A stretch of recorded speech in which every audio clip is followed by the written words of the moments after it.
marhaban tiba, marhaban ya Ramadan. Hani, salah. Bukan marhaban tiba, tapi Ramadan tiba. Salah Tapi bercakap pasal Ramadan, tahu-tahu minggu depan dah puasa kan Hani?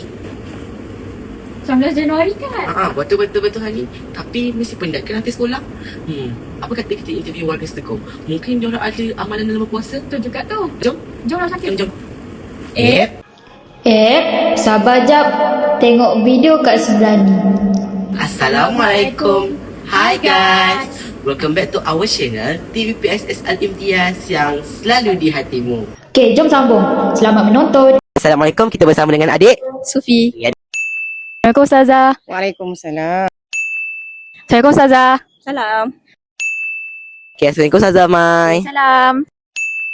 Assalamualaikum Ustazah. Waalaikumsalam warahmatullahi. Coffee. Salam Hani.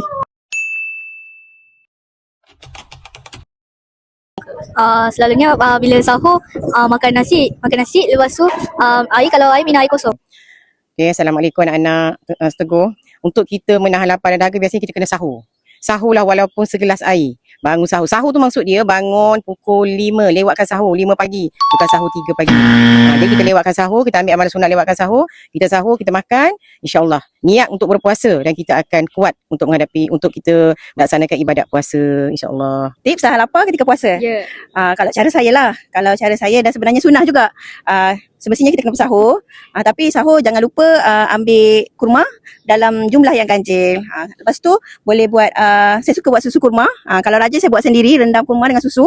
Kalau malas beli je lah susu Farm Fresh. Tu je. Okey, kalau saya biasanya saya akan fokus kepada buat banyak aktiviti di sekolah. Contoh macam mengajar, kita tak payah tengok benda-benda makanan ke apa semua tu kan. Kalau kita tengok makanan, kita akan jadi cepat lapar kan. Okey, yang kedua kita banyakkan aktiviti sunat lah. Contohnya macam buat solat sunat duha ke, lepas tu baca Quran ke, berzikir ke. Okey, dengan cara tu sebenarnya kita tak fokus pada perut kita yang lapar. Macam tu. Oh, faham. Okey, kalau Ustazah lah kalau waktu bersahur tu memang Ustazah akan amalkan minum madu lah.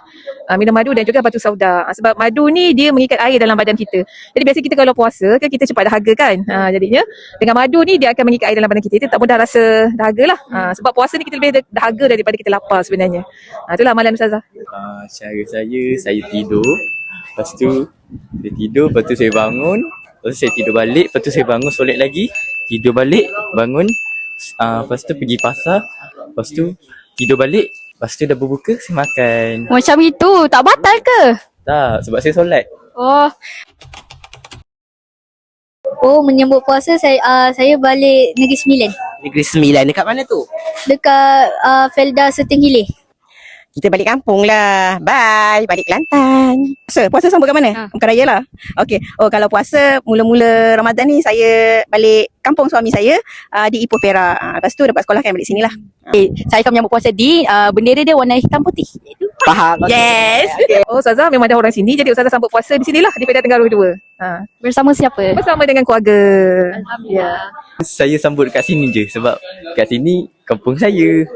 Faham. Kami, wakil TVPSS Al-Imtiaz ingin mengucapkan Selamat menjalani ibadah puasa di bulan Ramadan. Bagi semua warga Setegau, ingat tau guys, puasa penuh, jangan bolos, nanti tak dapat duit raya. bagi yang tak boleh berpuasa, ingat hormati orang yang berpuasa tau. Pada bulan ni juga, pahala dilipat kali gandakan tau guys. Jadi buatlah banyak kebaikan. Okeylah guys, kita balik kampung dulu. Bye.